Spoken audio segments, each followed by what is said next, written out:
I look at you and it's easy to see. તો મિત્રો નાહી ધોઈને આપણે તૈયાર થઈ ગયા હતા બરાબર માતાજીને નાહી ધોઈને અગરબત્તી કરવા માટે. તો કેમ છો મિત્રો, સ્વાગત છે આપણા નવા વિડીયોમાં. તમારું બધાનું હાર્દિક સ્વાગત કરું છું. હું છું નિતેશ, તમે જોઈ રહ્યા છો મારી યુટ્યુબ ચેનલ. માતાજીને અગરબત્તી કરીને આપણે તુલસીમાને પણ અગરબત્તી કરી લીધી છે.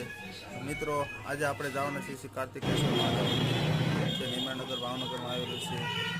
તો હું આવી ગયો તો આરસીના દર્શનનો લાભ લેવા માટે. શ્રાવણ માસનો બીજો દિવસ થઈ ગયો.